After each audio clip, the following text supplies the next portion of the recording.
Hello student, बोर्डची प्रश्नपत्रिका नेमकी कशी निघते, कुठून निघते याबाबत मनामध्ये खूपच साशंकता असते, शंका असतात. परंतु या काही गोष्टी ज्या आहेत त्या रिव्हील करता येत नाहीत, सांगता येत नसतात उघडपणे. परंतु जिथून हे पेपर काढले जातात त्यामधून आपण काही पेपर्सचा अभ्यास करत आहोत. तर यापैकी 2 पेपर्सचा अभ्यास यापूर्वी तुम्ही केलेला आहे. आज पाहणार आहोत आपण तिसरा अतिशय महत्त्वाचा पेपर.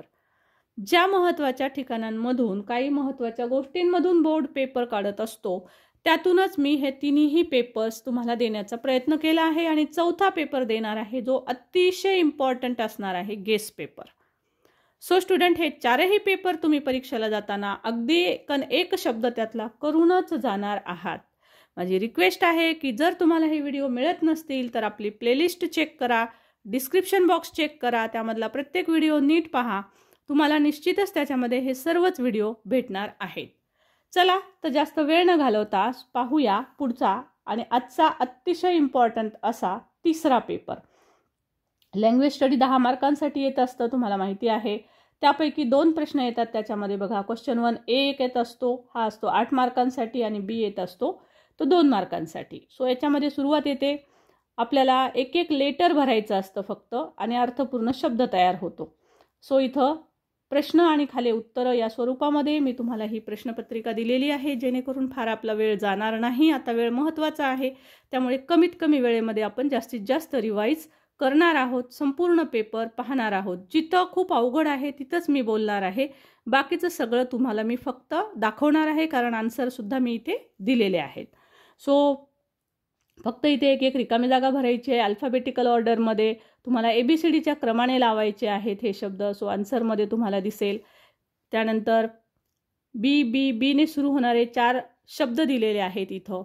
सो त्यामधला पहिला जे लेटर आहे, पहिला जो शब्द येतो तो येतो पहा, ब्युटिफुल, नंतर ब्ल्यू. सो हे तुमचं आन्सर असणार आहे.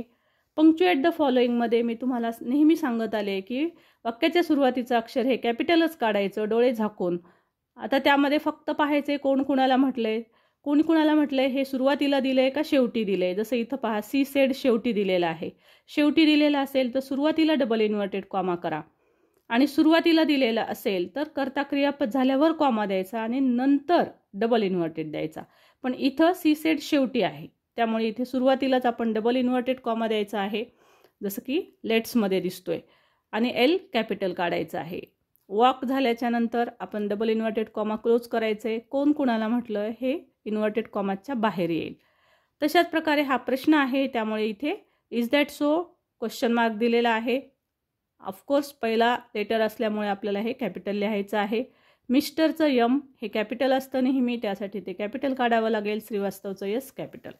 त्यानंतर बघा, 4 मिनिमम वर्ड्स आपल्याला तयार करायचे आहेत. 4 वर्ड्स. एक मोठा शब्द दिलेला असतो, जसा इथे दिलेला आहे इंटरनॅशनल. सो त्यातले 4 शब्द तुम्हाला इथे तयार करून दाखवलेले आहेत. या व्यतिरिक्त सुद्धा कोणतेही 3 लेटर वर्ड, 4 लेटर वर्ड सुद्धा तुम्ही तयार करू शकता. त्यानंतर एक शब्द दिलेला आहे स्कूल, हे नाऊन दाखवले, आणि ह्या नाऊनसाठी आलेला आहे शब्द ब्युटिफुल, म्हणजे हा आहे तुमचा ॲडजेक्टिव्ह. त्यामुळे तुम्हाला इतर 4 शब्द लिहायचे आहेत, ते ॲडजेक्टिव्हच लिहावे लागतील. पण मी तुम्हाला सांगितल्या पद्धतीनं जिथं 4 शब्द लिहायला सांगितलेत, जसं इथे पण 4 सांगितलेत, सो इथे पण 2 एक्स्ट्रा वर्ड्स ॲड करायचे आहेत तुम्ही.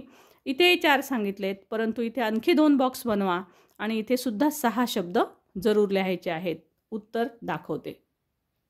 सो पहा, या पद्धतीने इथे 4 आपण बॉक्स केलेले आहेत, आणि त्याच्यामध्ये स्पेशियस, प्रोफेशनल, एज्युकेटिव्ह, एक्सलंट अशा प्रकारचे काही ॲडजेक्टिव्ह लिहिलेले आहेत. तुम्ही साधे सोपे पण लिहू शकता, जसं की बिग आहे, स्मॉल आहे, एअरी आहे, स्पेशियस आहे, क्लीन आहे. सो असे छोटे छोटे सुद्धा जे नेहमीच्या आपल्या वापरातले कॉमन वर्ड्स असतात ते सुद्धा तुम्ही इथं ॲडजेक्टिव्ह लिहू शकता. नेक्स्ट आहे बघा, नाउन्स. सो तुम्हाला वर्ड चेन करायची आहे, आणि ती त्यांनी सांगितलेली आहे चेन ऑफ नाउन्स. नाउन्सची वर्ड चेन करायची आहे, त्यामुळे तुम्ही जे शब्द लिहाल ते नाऊनच आले पाहिजेत. आणि कसं लिहायचं माहिती तुम्हाला. सो वर्ड दिलेला आहे. सो इथे तुम्हाला इथे बाण द्यायला हवा आहे त्यांनी. सो इथे बाण राहिलेला आहे. सो वर्डच्या नंतर तुम्हाला अशा पद्धतीनं बाण द्यायचा आहे, आणि नंतर हा डॉंकी शब्द लिहायचा आहे. पुन्हा डॉंकी शब्द झाल्याच्या नंतर एक असा प्रकारचा बाण येईल, आणि त्याच्यानंतर पुढचा शब्द लिहावा लागतो. सो इथे ॲरो द्यायचे राहिलेले आहेत. सो प्लीज लक्षात ठेवायचं आहे, ॲरो दिल्याशिवाय उत्तर लिहायचं नाही, कारण ही वर्ड चेन आहे. बोर्डच्या पेपरला सुद्धा ॲरो दिलेले असतातच. सो त्या पद्धतीनं डी शेवटचा लेटर पकडायचा आहे, त्याच्या पुढचं नाऊन डीने सुरू होणारं लिहायचं आहे. हा डॉंकी झाला. सो शेवटचं लेटर वायने सुरू होणारं नाऊन लिहायचं आहे. या पद्धतीनं आपल्याला सर्व शब्द भरायचे आहेत. डू ॲज डिरेक्टेडमध्ये तुम्हाला फ्रेजेस दिलेल्या असतात, जसं की इन फ्रंट ऑफ. सो या फ्रेजने सुरू होणारं किंवा ही फ्रेज मध्ये येईल अशा पद्धतीचं आपल्याला एक वाक्य तयार करायचं असतं. सो सुरुवातीलाच हे शब्द आले पाहिजेत असं काही नाही, परंतु वाक्यात ही जी फ्रेज आहे ती फ्रेज आली पाहिजे. या पद्धतीनं आपल्याला जसं मराठीत वाक्यात उपयोग करतो तसंच वाक्यात उपयोग करायचा आहे. सो तुम्ही कोणत्याही काळातलं सेंटेन्स इथे लिहू शकता. त्यानंतर क्लॉज ॲड करायचा आहे. क्लॉज ॲड करत असताना आपल्याला नेहमी लक्षात ठेवायचं आहे की क्लॉज जो आहे तो कुठल्या तरी WH वर्डने ॲड करता येतो किंवा दॅट या शब्दाने आपल्याला तो ॲड करता येतो. सो जास्तीत जास्त वेळेस आपल्याला पाहायचं आहे की कोणत्या शब्दाने ॲड करू. Wनं ॲड करायचं WHचा वर्ड का दॅट.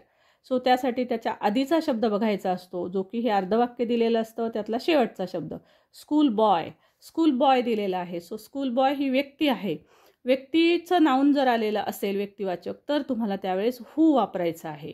प्लेस नेम आलेलं असेल, समजा टेम्पल असेल, गार्डन असेल, क्लासरूम असेल, असं प्लेस नेम असेल तर वेअर शब्द वापरायचा.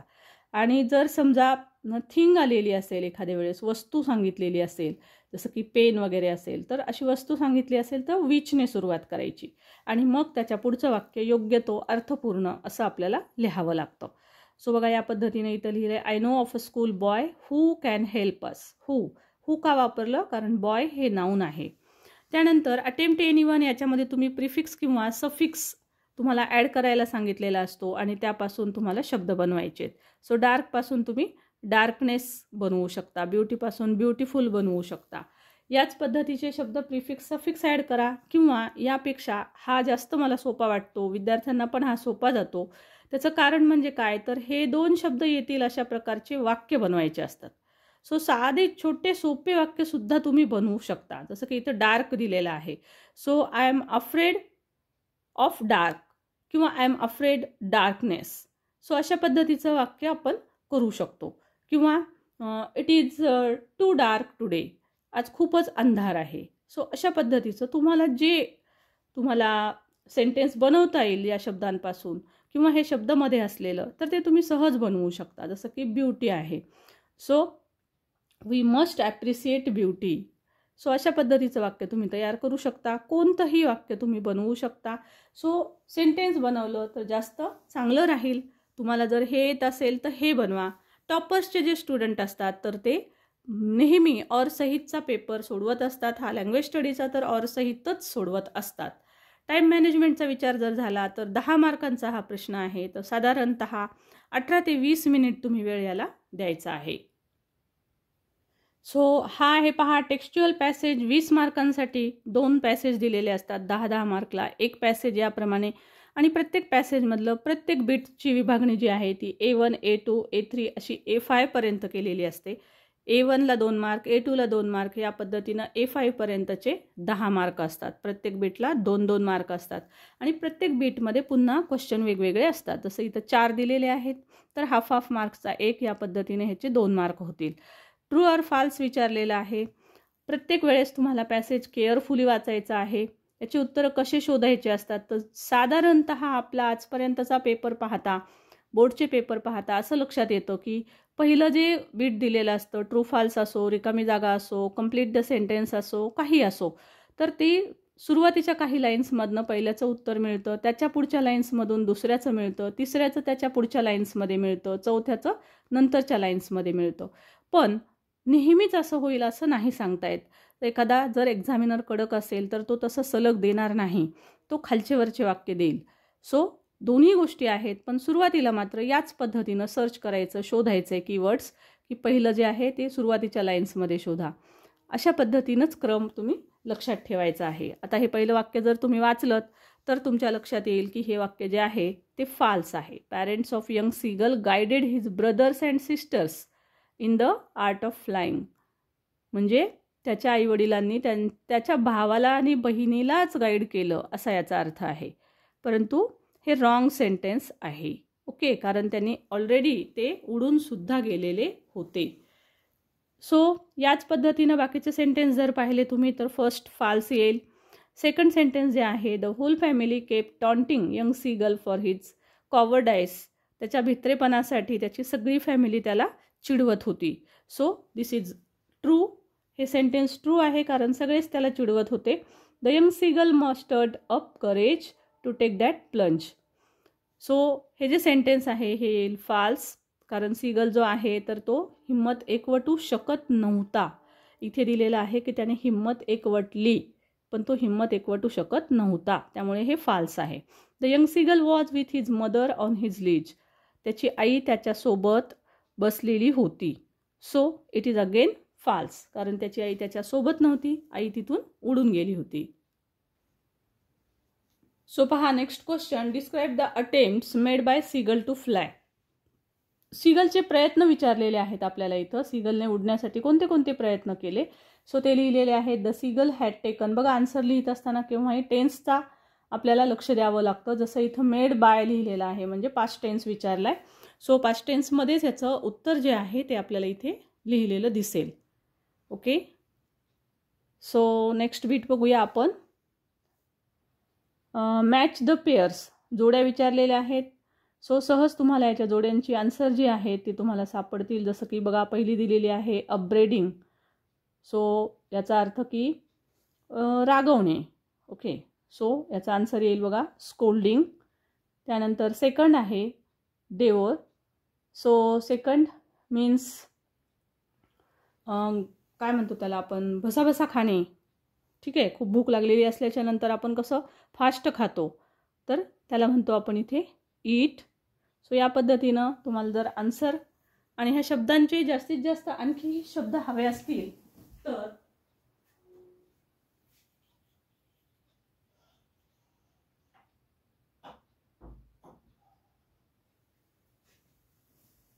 Sorry student. सो तुम्हाला याचे सर्व काही उत्तरं जर हवे असतील तर अजून शब्दांचे अर्थ आणि कोणते शब्द येतात याची भीती असेल मनामध्ये, तर त्यासाठी तुम्हाला मार्जिनल वर्ड्स जे दिलेले असतात तुमच्या बुक्समध्ये त्याचा अभ्यास जरूर करा. त्यानंतर नेक्स्ट बीट आहे पहा, डू ॲज डिरेक्टेड. इथे विचारलेलं आहे enable to. Use enable to. So could not शब्द आलेला आहे. कुड नॉट याच्यामध्ये नॉट आहे. अनेबलमध्ये सुद्धा UN म्हणजेच नॉट असतो. सो तुम्हाला याचं आन्सर जे आहे ते या पद्धतीने येईल पहा. कुड नॉट काढून टाकावं लागतं. केव्हाही लक्षात ठेवा कॅन कुड काढून टाकावं लागतं आणि एबल अनेबल लिहावं लागतं. सो कुड नॉट पूर्ण काढावं लागेल आणि अनेबल टू लिहावं लागेल. आणि केव्हाही एबल टू अनेबल टू लिहित असताना त्याच्या अगोदर टू बीचं व्हर्ब असतं, जसं इथे दिलेलं आहे. इथे कुड हे स्वतः एक मोडाल ऑक्झिलरी आहे, त्यामुळे आपल्याला एबल टू अनेबल टू वापरत असताना अगोदर टू बीचं व्हर्ब वापरावं लागतं. कॅन असेल तर ॲमिजार वापरायचं, कुड असेल तर वॉजवर वापरायचं. सो त्यासाठी he was enable to rise हे आपलं आन्सर असणार आहे. एक्सक्लॅमेटरी बनवायला सांगितलेलं आहे. सिंपल आणि साधं सोपं वाक्य आहे. He was tired and weak. So याचं उत्तर येईल how tired and weak he was. Okay, so exclamatory कसं करायचं आहे, एबल टू अनेबल टू कसं करायचं आहे हे जर तुम्हाला समजत नसेल आणि त्याची उत्तरं हवे असतील अजून, तर तुम्हाला ऑलरेडी आपले व्हिडिओ आहेत, तुम्ही ते चेकआउट करू शकता प्लेलिस्टमधून, किंवा हवे असतील तर मला कमेंट बॉक्समध्ये जरूर लिहून पाठवा. मी तुम्हाला ते आणखी प्रोव्हाइड करण्याचा प्रयत्न करेल. पर्सनल रिस्पॉन्सचा प्रश्न बघा. What is your favourite bird and Y. तुमचा फेवरेट बर्ड कोणता आहे, तुम्ही कोणताही लिहू शकता. इथे पॅरट हा फेवरेट बर्ड सांगितलेला आहे. Parrot is my favourite bird. It has an unusually amazing physical appearance.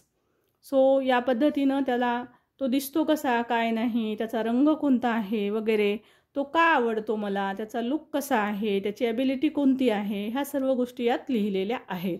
या व्यतिरिक्त तुम्ही साध्या सोप्या भाषेत सुद्धा लिहू शकता आणि मी तर म्हणेल सोपी भाषा जास्त प्रिफर केली जाते.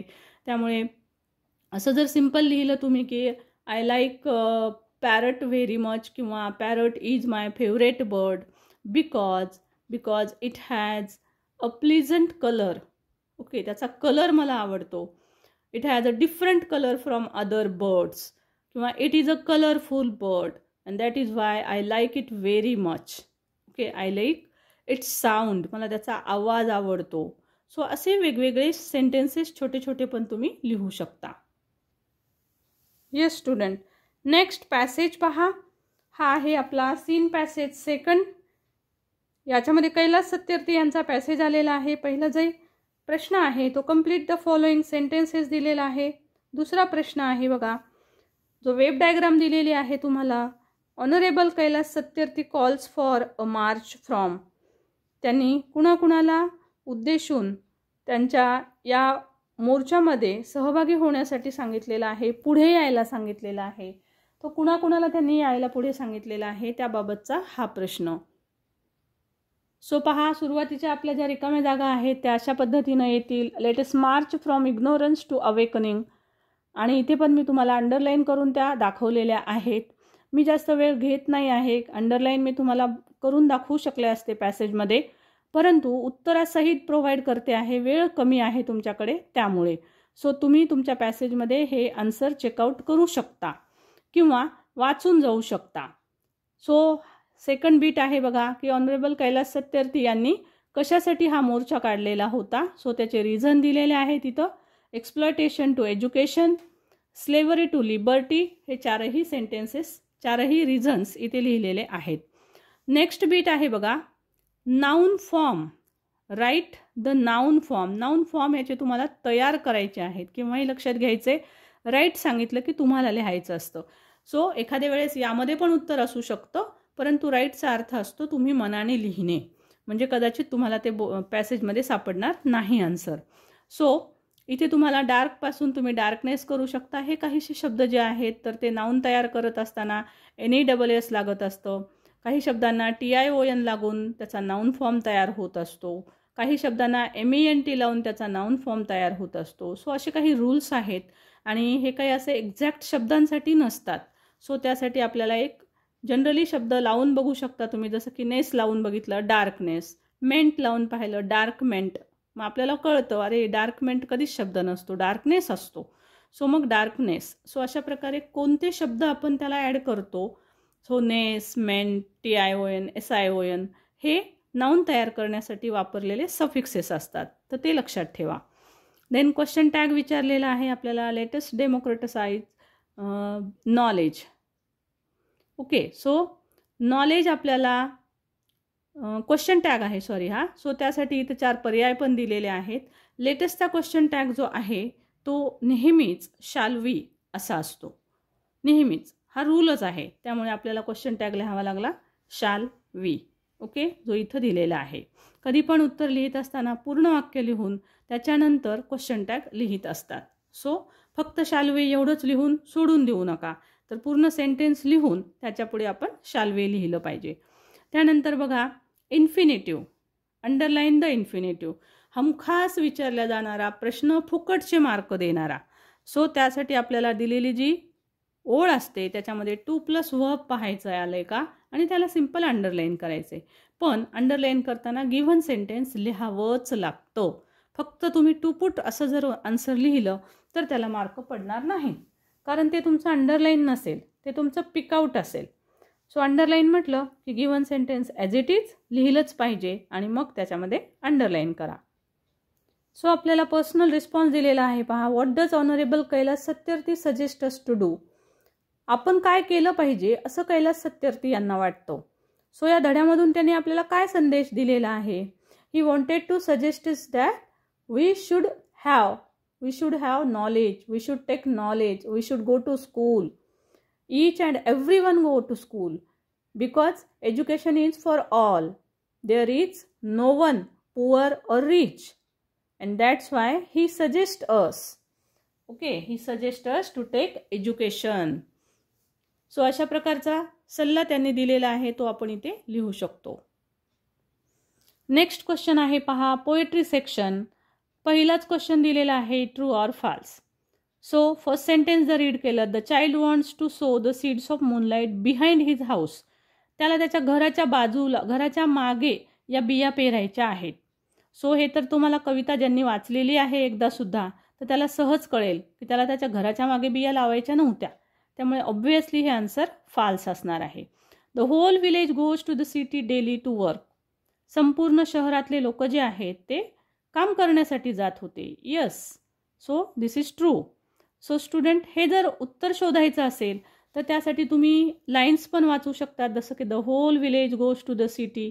सो द होल विलेज हे जे शब्द आहेत यातले ते शब्द तुम्ही शोधा, याच्यामध्ये तुम्हाला ते शब्द सापडणार आहेत. ओके. सो ते उत्तर सापडल्यानंतर तुम्हाला त्या लाईन्स सापडल्यानंतर ते शब्द सापडल्याच्या नंतर तुम्हाला हे उत्तर जे आहे ते नक्कीच सापडतं. जसं की बघा, the whole village goes to the city daily to work. So इथून तुम्हाला हे वाक्य सापडलेलं आहे. सो या पद्धतीनं तुम्हाला सेंटेन्सेस फक्त बघावे लागतात आणि शोधावे लागतात. काही जण म्हणतात कवितेतनं कसं शोधावं. सो कसं शोधावं म्हणजे काय, इथे तुम्हाला दिलेले शब्द असतात, ते शब्द कवितेमध्ये कुठे आहेत बघायचं आहे, तिथेच तुमचं उत्तर असतं, मागे किंवा पुढे. सो इतकं सिंपल असतं. पण त्यासाठी तेवढी तर मेहनत करावी लागेल की इथलं शब्द वाचावे लागतील आणि ते शब्द सेम कुठे आहेत कवितेत किंवा पॅसेजमध्ये ते तर आपल्याला लाईनअप करावं लागेल, खुणा कराव्या लागतील आणि त्यावरून उत्तर लिहिता येतं. सो हे आहेत त्याचे सर्व उत्तरं. सो बघा, नेक्स्ट क्वेश्चन आहे कंप्लीट द डायग्राम. डायग्राम या पद्धतीनं तुम्हाला कंप्लीट करायला दिलेला आहे. The child wishes to sow the seeds of moonlight because. त्याला का बरं त्या बिया पेरायच्या असतात, त्याचे रिझन्स तुम्हाला इथे लिहून दिलेली दिसतील. कवितेतले हे उत्तर लिहिताना मात्र वाक्यरचना मनाने तयार करा. कवितेतल्या ओळी जशाला तशा लिहू नका. कवितेतल्या ओळी जशाला तशा लिहिल्या तर मार्क पडत नाहीत. सो त्याचे सेंटेन्सेस स्वतःच्या भाषेतच आले पाहिजे, कारण कवितेतल्या ओळींची भाषा ही कर्ता क्रियापद कर्म अशी नसते. सो त्यासाठी तुमच्या भाषेत हे उत्तरं जरूर लिहायचे आहेत. त्यानंतर नेक्स्ट क्वेश्चन आहे यामध्ये A3 मध्ये, name the figure of speech from the line. या लाईनमध्ये कोणतं फिगर ऑफ स्पीच आलेलं आहे, असा थोडासा वेगळा असा प्रश्न या प्रश्नपत्रिकेत आलेला आहे. म्हणजे तुम्हाला असाही प्रश्न येऊ शकतो. बघा, एखादं लेटर जर रिपीट आलेला असेल, लेटरचा साऊंड महत्त्वाचा, sound. So sound of the letter जर आलेला असेल, रिपीटेड साऊंड, तर त्याला आपण अलिट्रेशन म्हणत असतो. जसं इथं म साऊंड आलेला आहे बघा, एम एम, मून मूनलाईट, म साऊंड रिपीट केलेला आहे. सो अशा पद्धतीनं रिपीटेड साऊंड असेल तर अलिट्रेशन असतो. साऊंड म्हणजे उच्चार, लक्षात घ्या, म साऊंड आला पाहिजे.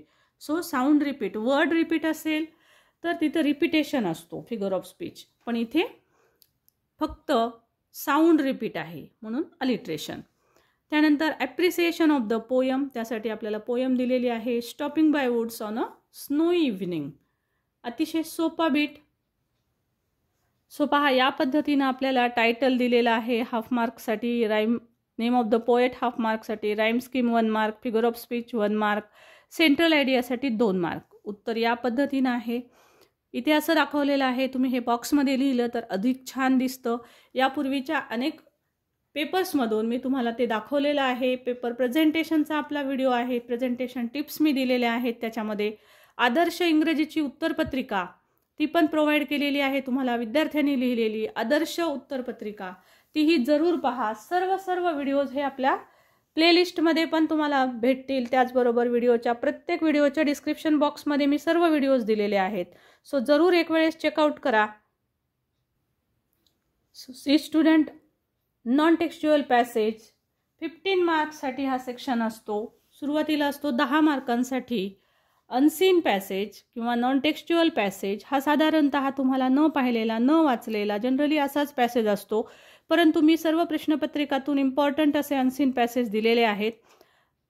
एक वेळेस डिस्क्रिप्शन बॉक्समधनं तुम्हाला इम्पॉर्टंट असे 5 वेगवेगळे अनसीन पॅसेजेससुद्धा मी प्रोव्हाइड केलेले आहेत.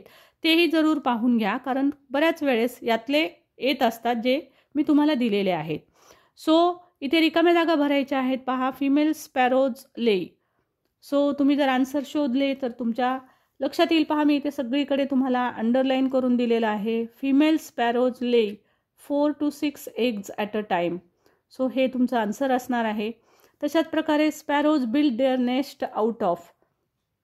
सो हे उत्तर असणार आहे. पहा तुम्हाला, they build their nests out of twigs, grasses and plant fibres. Okay. So हे तुम्हाला पूर्ण वाक्य करायचं आहे, कंप्लीट सेंटेन्सेस करायचेत. अर्ध वाक्य आहे तर उत्तरच लिहिणार का? नाही, हे पूर्ण सेंटेन्स लिहायचं आहे आणि याच्या पुढे इथे जे मी राईट केलेले, अंडरलाईन केलेले वाक्य आहेत ते तुम्हाला तिथं पूर्ण करून लिहायचे आहेत. सो पहा, तुम्हाला कंप्लीट सेंटेन्सेस करून दाखवलेले आहेत. सो नेक्स्ट बीट आहे पहा, how do sparrows take bath. Sparrows अंघोळ कशी करतात, बाथ कशा कशा पद्धतीनं घेतात. सो त्याचा आन्सर हे आपल्याला आपल्या पॅसेजमध्ये आहेच. सो पॅसेजमधूनही तुम्ही ते शोधून लिहू शकता. कसं ते मी दाखवते. सो पहा, जे वेब डायग्राममध्ये आपल्याला प्रश्न दिलेला त्याचं जे उत्तर आहे ते तुम्हाला या शेवटच्या पॅरेग्राफमध्ये मिळेल. So sparrows will first scratch, याचा अगोदरची लाईन पहा. Few birds that engage in dust bathing. So हे धुळीमध्येच त्यांची आंघोळ होत असते. कशी होत असते? Sparrows will first scratch a hole in the ground with their feet. पायांनी त्यांच्या काय करतात? जमिनीला अगोदर एक छिद्र केल्यासारखं करतात. Then lie in it and fling dirt or sand over their bodies. आणि त्या काय करतात? स्वतःचं अंग जे आहे ते त्या मातीमध्ये, वाळूमध्ये त्या स्वतःचं अंग अशा पद्धतीनं घासतात की ती सगळी धूळ त्यांच्या अंगावर उडते, पंखांवर उडते. सो पहा, या पद्धतीनंच ते संपूर्ण आन्सर जे आहे ते तुम्हाला इथं लिहिलेलं दिसेल. Then find out adjectives for the following nouns. तुम्हाला इथे नाउन दिलेले आहेत आणि ॲडजेक्टिव्ह लिहायला सांगितलेले आहेत. यापूर्वीच्या पेपर्समधून पण आपण प्रश्न पाहिला, तिथे फक्त ॲडजेक्टिव्ह शब्द नव्हता, तर तिथं डिस्क्रायबिंग वर्ड असा शब्द होता. सो मी तिथेही तुम्हाला सांगितलेलं होतं की जसं इथं नाउन दिलेलं आहे, पॅसेजमध्ये हे नाउन शोधायचे सिम्पली, त्याच्या अगोदर ॲडजेक्टिव्ह असतो. सो सॉन्ग तुम्ही शब्द शोधला तर तुम्हाला सापडेल ब्युटिफुल, त्याच्यामध्ये शब्द आहेत. सो पॅसेजमध्ये जस्ट पहा की हा शब्द कुठे आहे आणि याच्या आधीचा जो असतो तो ॲडजेक्टिव्ह म्हणजेच डिस्क्रायबिंग वर्ड असतो. त्यानंतर बघा, डू ॲज डिरेक्टेडमध्ये अंडरलाईन द सबऑर्डिनेट क्लॉज दिलेला आहे. सो कुठल्या तरी जॉईन करणाऱ्या वर्डनी जो काही नवीन वाक्य जोडलेलं असतं, जॉईन करणाऱ्या वर्डनी म्हटलेलं आहे मी, म्हणजे WHचा वर्ड असेल, दॅट असेल, सो तो असतो आपला सबऑर्डिनेट क्लॉज. जसं की आपल्याला इथून दिसेल पहा, विच पासून आहे, विचने जोडलेलं आहे वाक्य. सो विच पासून शेवटपर्यंतचं जे सेंटेन्स आहे तुमचं ते असणार आहे subordinate clause. Actually underline subordinate clause किंवा मेन क्लॉज असा प्रश्न हा बहुतेक प्रश्नपत्रिकांमधून विचारला गेलेला नाही. Keep it in mind students, हा प्रश्न विचारला गेलेला आत्तापर्यंत नाही. हा पहिलाच प्रश्न आहे, पहिल्याच वेळेस आहे की जिथे मी तुम्हाला तो दाखवते आहे, कारण असाही प्रश्न एक्झाममध्ये विचारला जाऊ शकतो, परंतु हा खूप क्वचितच वेळेस विचारला जातो. फिमेल स्पॅरोज ले 4 to 6 eggs at a time. WH type question underline to get the underline part as answer. So तुम्हाला किती फिमेल स्पॅरोज किती अंडी देतात? सो किती म्हटल्यावर हाऊ मेनीचा प्रश्न होईल. अंडी हे नाउन घ्यावं लागेल, how many eggs. Female sparrows ले प्रेझेंट टेन्स आहे, सो प्रेझेंट टेन्स असेल तर डू घ्यावं लागतं. So how many eggs do, त्यानंतर सब्जेक्ट घ्यायचा आहे डूच्या नंतर फिमेल स्पॅरोज, आणि त्यानंतर मेन वर्ब ले ॲट अ टाइम, इतर वर्ड्स, कॉम्प्लिमेंटरी वर्ड्स. सो अशा पद्धतीनं आपण WHचा क्वेश्चन तयार करू शकतो.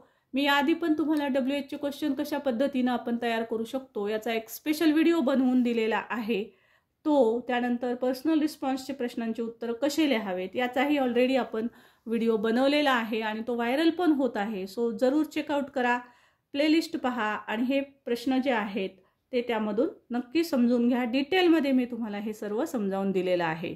We have to save the birds. Do you agree with the statement? Y?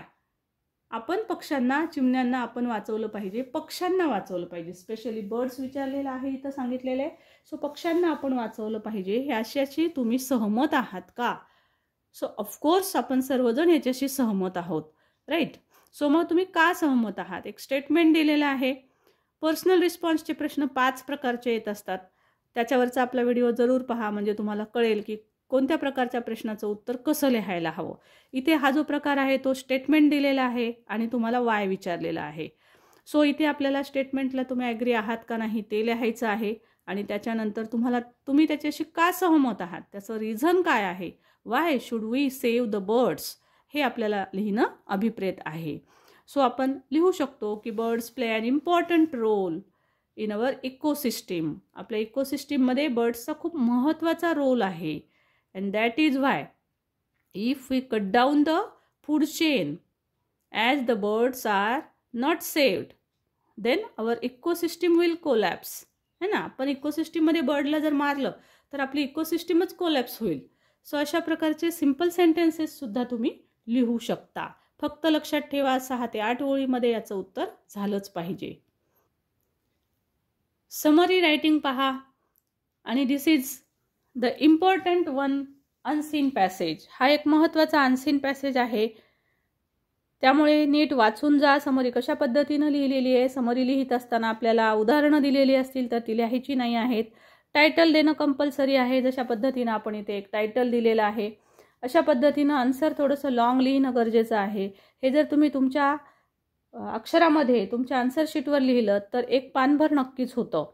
So अशा पद्धतीनं पानभर होईल असं कमीत कमी पानभर आपलं आन्सर झालं पाहिजे.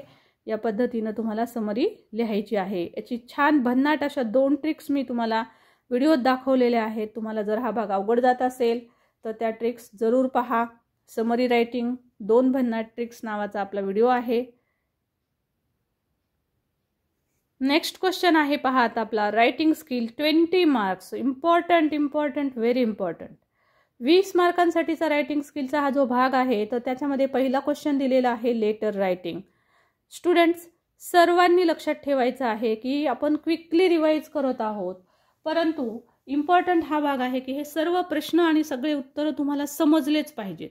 कारण मी सांगते आहे की मी खूप इम्पॉर्टंट अशाच प्रकारच्या प्रश्नपत्रिका घेत आहे. So don't neglect any question.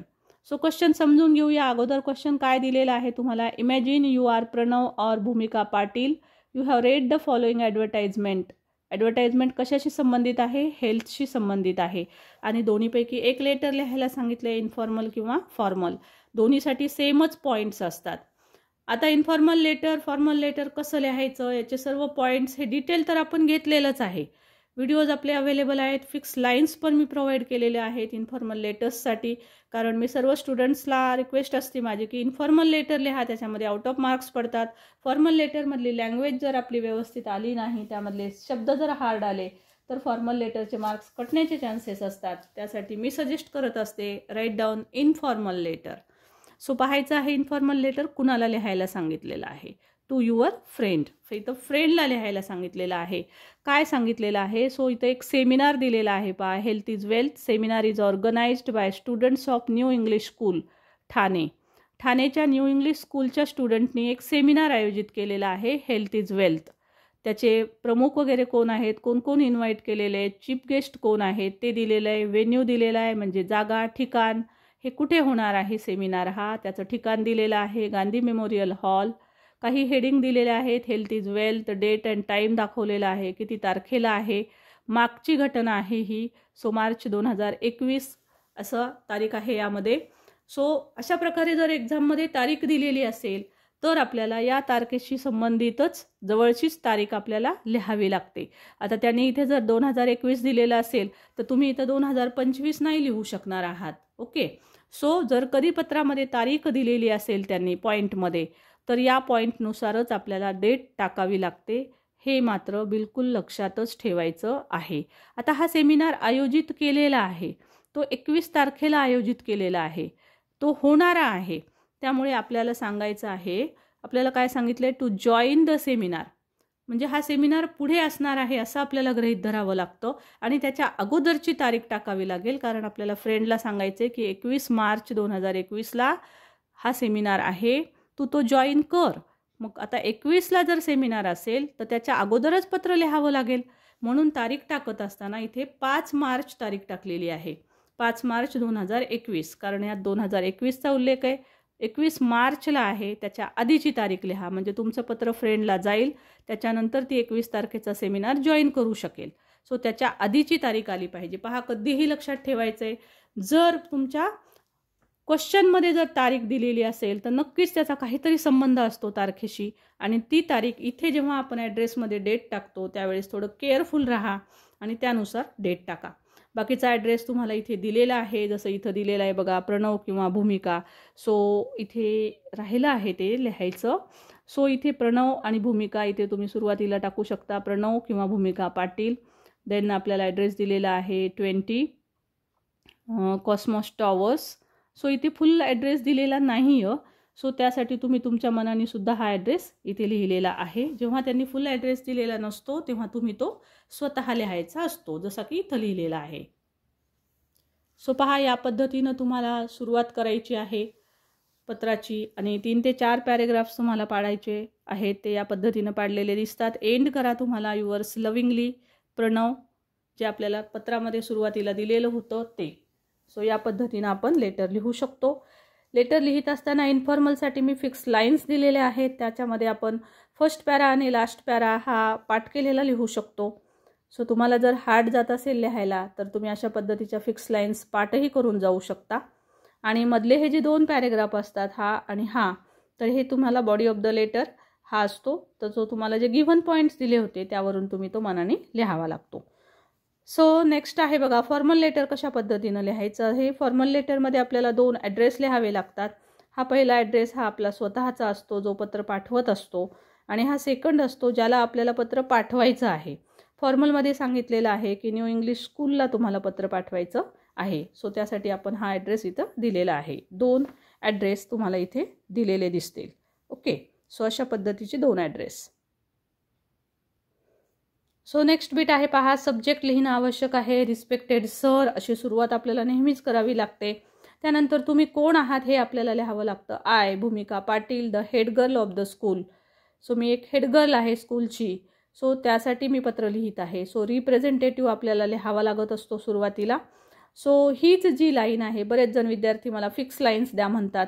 So त्यांनी लक्षात घ्या की अशा प्रकारचं लाईन तुम्ही इथे लिहू शकता. ही फिक्स लाईन्स म्हणूनही गृहीत धरू शकता की I dash dash the head girl of the school.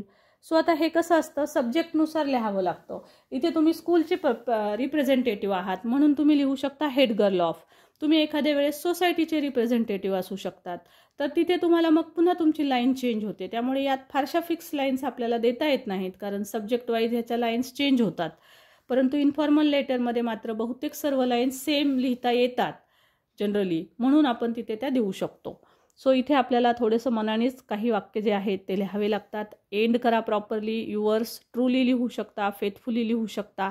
त्यानंतर इथे सुरुवातीला जो आपण पहिल्या ॲड्रेसमध्ये जे नाव लिहिलेलं आहे तेच इथे शेवटी लिहायचं आहे. स्वतःचं नाव अजिबात लिहू नका. त्यानंतर डायलॉग रायटिंगचा क्वेश्चन 5 मार्कांसाठी व्हेरी इम्पॉर्टंट आणि 5ला 5 मार्क्स मिळवून देणारा हा क्वेश्चन असतो. One of the best question for achieving marks. So jumbled sentence दिलेला आहे तुम्हाला. सुरुवातीला हे 4 वाक्य. सो क्रमाने जर वाक्य लिहिले तर यामध्ये मी तुम्हाला ट्रिक सांगितली होती की यात जनरली 2 प्रश्न असतात. सो 2 प्रश्नामधूनच पहिला प्रश्न तुमचा येणार आहे, पहिलं वाक्य तयार होणार आहे. सो वाक्य जेव्हा ठरवाल त्यावेळेस हे 2 प्रश्नच पहा, त्यातलं पहिलं कोणतं येईल. सो प्रश्न आहे which book are you reading आणि what are you doing. So of course आपण पहिले प्रश्न विचारणार what are you doing. So हा नंबर 1ला येईल आपला, म्हणून इथं उत्तर लिहिलेलं आहे व्हॉट आर यू डुईंग. मग याचं उत्तर येईल, म्हणून उत्तराचे वाक्य वाचा I am reading a book. त्यानंतर पुन्हा ऑब्व्हियसली प्रश्न येईल, उत्तर येईल. इतकं सोपं असतं हे. 2 प्रश्न आल्यावर तर फार सोपं असतं प्रॉपर ऑर्डर लिहायला. ओके, सो 1 मार्क घट्ट. सो नेक्स्ट क्वेश्चन आहे बघा, कम्प्लीट द डायलॉग. याच्यामध्ये फक्त लक्षात ठेवा फुल सेंटेन्स लिहायचं आहे. पूर्ण वाक्यात उत्तरं आलीच पाहिजेत. जसे की इथं लिहिलेत, yes I do like sports किंवा I like sports. Which sports do you like. I like cricket. I like football. असं पूर्ण वाक्य लिहायचे. फक्त फुटबॉल, फक्त क्रिकेट लिहिलं तर मार्क पडत नाही. त्यानंतर नेक्स्ट बीट विचारलेला आहे, dialogue between you and your friend. You आणि your friend regarding the precautions to take during the pandemic situation of corona virus. Corona व्हायरसच्या जी साथीचा आजार झाला त्या आजारामध्ये तुम्ही ज्या गोष्टींची काळजी घ्यायला हवी, प्रतिबंधात्मक उपाय जे करायला हवेत, ती काळजी तुम्हाला, त्या काळजीबाबत तुम्हाला डायलॉग तयार करायचे आहेत. सो इथे दिलेला आहे you and your friend. So यूसाठी तुम्ही इथे आय शब्द घेऊ शकता आणि युअर फ्रेंडसाठी तुमच्या फ्रेंडचं नाव घेऊ शकता किंवा माय फ्रेंड लिहू शकता किंवा नुसतं फ्रेंडही लिहू शकता. जसं इथे दिलेलं आहे, कीर्ती हे स्वतःचं नाव घेतलं आहे, इथं लिहिलं आहे आय. ओके, सो कीर्ती कोण आहे तर आय आहे आणि विकी हा फ्रेंड आहे आणि मग त्याच्यानंतर कीर्ती विकी असं लिहिलेलं आहे. किंवा सिम्पली तुम्ही I friend, I said friend sed, I said friend sed असंही लिहू शकता. 3 मिनिमम एक्सचेंजेस आवश्यक असतात. म्हणजे कोरोना व्हायरससाठी प्रिकॉशन्स घेताना 3 वेगवेगळे प्रिकॉशन्स लिहिणं आवश्यक असतं, जे की आपल्याला इथे लिहिलेले दिसतात पहा. क्लिअर. सो या पद्धतीनं आपल्याला थोडासा दिसायला तुम्हाला मोठा दिसेल हा, आणि मी नेहमी सांगते की तुम्हाला मोठाच लिहावा लागतो कारण इथं 3 मार्क आहेत. सो खूप छोटा लिहिलात तरी त्याच्यामध्ये जर सर्व पॉईंट्स आलेले असतील तरी सुद्धा मार्क्स नक्कीच मिळतात. पण त्यासाठी टू द पॉईंट इंग्रजीमध्ये न चुकता लिहिता आलं पाहिजे. डायलॉग रायटिंगला ऑरमध्ये हा क्वेश्चन असतो, ड्राफ्टिंग अ स्पीच. तुम्ही डायलॉग लिहा किंवा स्पीच लिहा, पण माझं सजेशन असतं की डायलॉगच लिहा. तिथे 5 पैकी 5 मार्क पडतात. इथे स्पीचमध्ये नाही पडत. त्याचं कारण असं असतं बघा, असे भरपूर सारे पॉईंट्स दिलेले असतात आणि त्याची स्पीच तयार करायची असते, परंतु बहुतेक विद्यार्थ्यांचं ग्रामर कच्चं असतं, त्यामुळे सेंटेन्सेस लिहित असताना ग्रॅमॅटिकल मिस्टेक होतातच आणि मग कदाचित काहींना तर वाक्यरचना पण जमत नाहीत. त्यामुळे मग त्यांचे वाक्य चुकतात आणि म्हणून मग ह्या क्वेश्चनला अगदी तुम्हाला 2-2.5 मार्क पडतात. सो तसं होऊ नये यासाठी नेहमी डायलॉग रायटिंगचा क्वेश्चन सोडवावा. सो बघा इथे काय करावं लागतं पण स्पीचमध्ये. सो स्पीच आहे ही. सो सुरुवात तुम्ही good morning students, I am standing here to tell you something about teachers day. जसं इथेच दिलेलं आहे, school has decided to celebrate teachers day. तुम्हाला टीचर्स डेवर भाषण करायचं आहे. कोणता विषय आहे? Role of a teacher. So मग तुम्ही त्यांना सांगू शकता की I am standing here to speak you about the role of a teacher. आणि मग तुम्ही बाकीचं भाषण लिहू शकता की तुमच्या टीचर्सचा रोल काय असायला हवा. हे सर्व पॉईंट्स दिलेले आहेत. याच्यावर तुम्ही एक सेंटेन्स जरी तयार केलं तर बिगिनर्सवाल्यांचं उत्तर तयार होईल. ॲडव्हान्स किंवा टॉपर्सवाल्यांसाठी प्रत्येकाने एका पॉईंटवर एकच्या ऐवजी 2 वाक्य बनवायची आहेत. 2-2 सेंटेन्सेस तयार करा, म्हणजे तुम्हाला कुठे 2 सेंटेन्सेस करायचे ते पण कळतील आणि जास्त विचार न करता कमी वेळेमध्ये उत्तरं होतील. 5 मार्काचा प्रश्न आहे. 10 मिनिटं जास्तीत जास्त वेळ द्यायचा असतो. नेक्स्ट क्वेश्चन आहे इन्फॉर्मेशन ट्रान्सफर. याच्यामध्ये A1 मध्ये नॉन व्हर्बल टू व्हर्बल हा प्रश्न दिलेला आहे, ज्यामध्ये की तुम्हाला एक डायग्राम दिलेली आहे. इथे ट्री डायग्राम दिसेल तुम्हाला. विटॅमिन्स, पुन्हा त्याचे प्रकार, vitamin A, vitamin B, vitamin C, पुन्हा याचे उपयोग दिलेले आहेत. मिल्क, बटर, एग, कुठून मिळते ते दिलेलं आहे. विटॅमिन ए कुठून मिळते, बी कुठून मिळतं, अशा प्रकारे ही ट्री डायग्राम दिसते आहे तुम्हाला. तर हे नॉन व्हर्बलचा क्वेश्चन आहे. याच्यातून तुम्हाला व्हर्बल करायचं आहे, म्हणजे तुम्हाला ह्या डायग्रामचा उपयोग करून तुम्हाला ह्याचे पॅरेग्राफ बनवायचे आहेत आणि याला एक टायटल द्यावं लागत असतं. प्रत्येक ठिकाणी लक्षात घ्या स्टुडंट्स, टायटल द्यायचा आहे. टायटलला 1 मार्क हा अलॉटेडच असतो, दिलेलाच असतो, त्यामुळे टायटल कधीच विसरायचं नाही. सो इथे टायटल दिलेलं आहे, टाइप्स ऑफ विटॅमिन्स. त्यानंतर आता एक सेंटेन्सेस तयार केलेले आहेत. Vitamins are divided into 4 types, vitamin A, vitamin B, vitamin C, vitamin D. असे सिंपल छोटे सेंटेन्सेस तुम्ही तयार करू शकता. All the vitamins are important for our body. असे 2-3 सेपरेट सेंटेन्सेस तुम्ही टाकू शकता त्याच्यामध्ये आणि मग ते वाढवत जाऊन तुम्ही त्याचे पॅरेग्राफ पाडून रूपांतर त्याचं करू शकता. सो तुम्हाला किती पॅरेग्राफ लिहायला सांगितलेले आहेत ते क्वेश्चनमध्ये नीट वाचा. राईट अ पॅरेग्राफ. कधी एक पॅरेग्राफ सांगितलेला असतो तर एकाच पॅरेग्राफमध्ये उत्तर लिहावं लागतं. 2 सांगितलेले असतील तर 2 पॅरेग्राफमध्ये आपल्याला उत्तर लिहावं लागतं.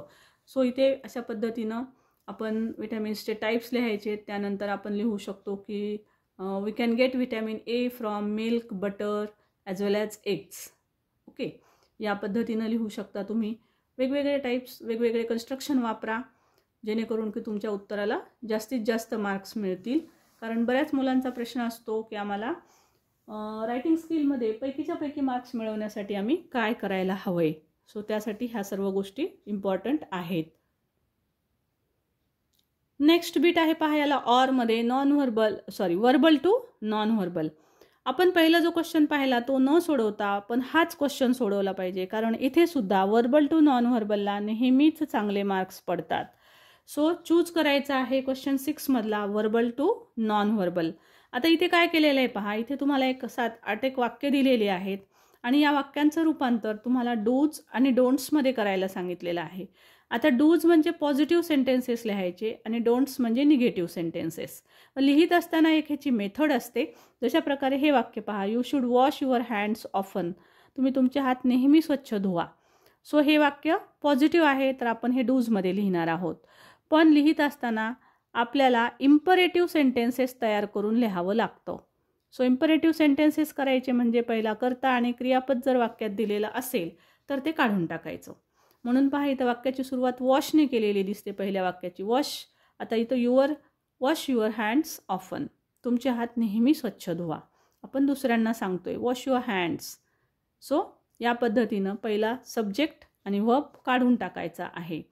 आता दुसरं जे सेंटेन्स दिलेलं आहे ते इम्परेटिव्हच दिलेलं आहे, use soap and water or sanitiser. So हे वाक्य तुम्ही ॲज इट इज लिहायचं आहे, use soap and water or sanitiser. Clear? So जिथं कर्ता आणि क्रियापद सुरुवातीला दिले ते मात्र काढून टाकावं लागतं. कारण का?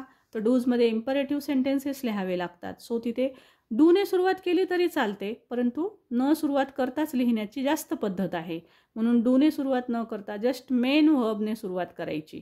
इथे सगळीकडे मेन व्हर्ब दिसेल. करता आणि हेल्पिंग व्हर्ब आलेला असेल तर तो काढून टाकायचा आहे. सो प्रत्येक ठिकाणी तुम्हाला इथं यू शूड काढायचं आहे, यू शूड काढायचं आहे, राईट. आता निगेटिव्ह सेंटेन्स आहे. आता हे बघा, you should not shake your hands with others. तुम्ही तुमचे हात शेक हँड करू नका दुसऱ्यांसोबत. सो तुम्हाला लिहावं लागतं इथं सुरुवात यू शुड नॉटच्या ऐवजी डोंट करावं लागतं. ठीक आहे, don't shake your hands with others. Do नॉटच्या ठिकाणी डोंट फक्त. सो डोंट आणि डू नॉट एकच अर्थ असतो. तुम्ही डू नॉट शब्द लिहिलात तरी no problem at all. Do not आणि डोंट सेमच आहे. सो या पद्धतीनं तुम्हाला हे प्रत्येक वाक्य लिहायचे. पॉझिटिव्ह डूजमध्ये लिहा, निगेटिव्ह डोंटमध्ये.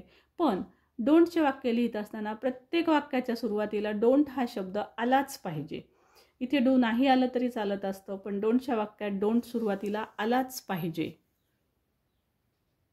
खूप सोपं असं हे बीट असतं आणि हे सहज तुम्हाला वाक्यात रूपांतरित करता येतात. इथे फारसे वेगळे कोणतेही बदल नसतात, काहीच नसतात. त्यामुळे चुका होण्याची शक्यता खूपच कमी असते. त्यामुळे इथल्या क्वेश्चनला 5 पैकी 5 मार्क पडतातच. त्यामुळे जर हा क्वेश्चन आला तर ह्याचं रिवाईज करा. या अगोदरच्या 2 प्रश्नपत्रिकांमधून सुद्धा मी एका प्रश्नपत्रिकेमध्ये हा प्रश्न टाकलेला आहे.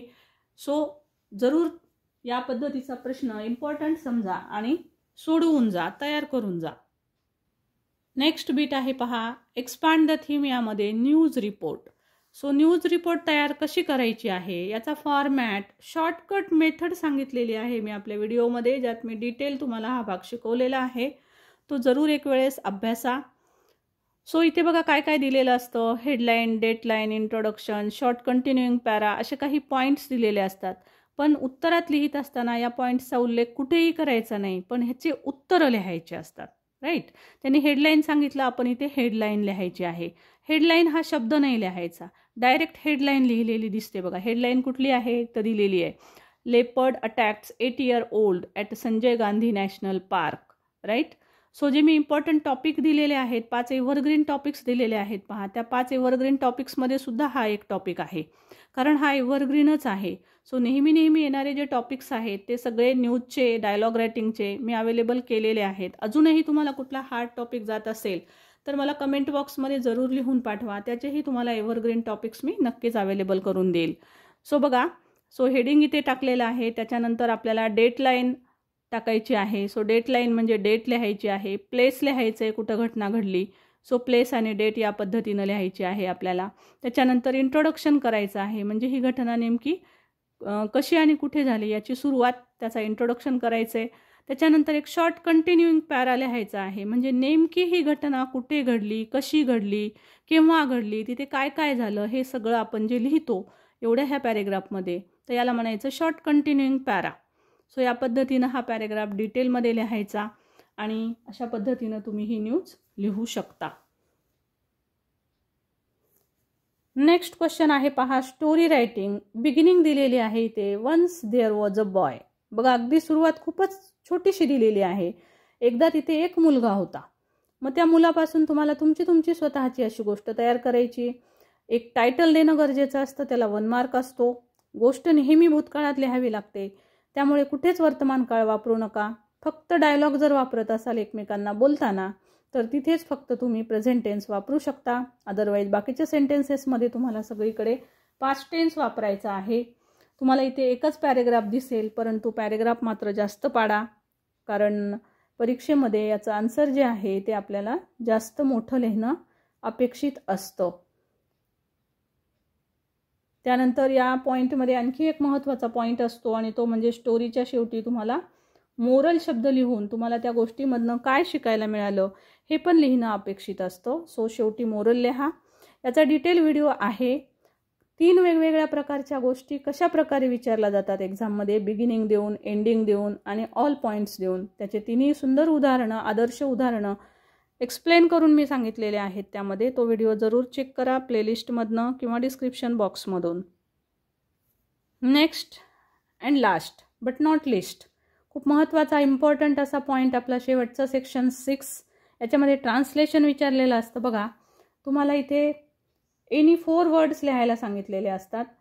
सो प्रत्येक शब्द मी सजेस्ट करेल तुम्हाला की इथे ड्रीम शब्द लिहा आणि ड्रीमच्या पुढे स्वप्न लिहा. म्हणजे गिव्हन वर्ड लिहून तुम्ही उत्तर लिहा, म्हणजे एक्झामिनरला अजिबात त्रास होत नाही आणि एक्झामिनरला त्रास न देता येईल अशाच पद्धतीनं आपली उत्तरपत्रिका असायला हवी, जेणेकरून की एक्झामिनरला त्रास नाही झाला की मग आपल्याला छान मार्क्स पडतात. ओके, सो या पद्धतीनं लिहा. एक्स्ट्रा जरूर सोडवा याच्यामध्ये. हा संपूर्ण प्रश्न ट्राय करा पूर्णला पूर्ण लिहिण्याचा, कारण कधी कधी ट्रान्सलेशनचं सेंटेन्स चुकू शकतं. सो मग उगाचच मार्क जातो आणि आपल्याला वाईट वाटतं. आणि हा आहे प्रश्न 5 मार्कांचा. सो याला तुम्ही 10 मिनिटाचा वेळ ठेवू शकता शेवटचा आणि त्या 10 मिनिटामध्ये उत्तर लिहा. ट्रान्सलेट द फॉलोइंग इडियम्स किंवा प्रोव्हर्ब दिलेली असते. इथं मात्र थोडंसं पाठांतर असणं गरजेचं असतं. शब्दशः भाषांतर याच्यात चालत नाही, नाहीतर मग हे आणि हे एकच क्वेश्चन दिला असता.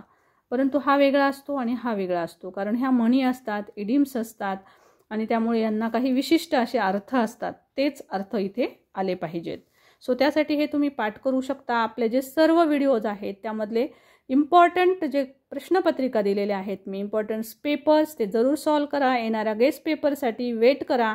मी तुम्हाला लवकरच गेस्ट पेपर देणार आहे. That is very very very important. हे 4ही पेपर्स जो सोडवेल त्याला 90+ मार्क्स डेफिनेट पडणार आहेत, पण त्यातलं प्रत्येक बीट तुम्हाला आलंच पाहिजे. सो नक्कीच व्हिडिओला तुम्ही लाईक करत असाल, तुम्हाला खूप फायदा होतोय असं तुम्ही मला खूप जण म्हणत आहात, पण तेवढे लाईक दिसत नाहीत मला. So please like, hit the like button. Okay, नवीन असाल तर चॅनल सबस्क्राईब करून घ्या. मी प्रयत्न करणार आहे की तुम्हाला लवकरच लाईव्हमध्ये भेटेल. Thank you so much for watching. Live join करायचं असेल तर त्यासाठी चॅनल सबस्क्राईब करून घ्या. Thank you so much.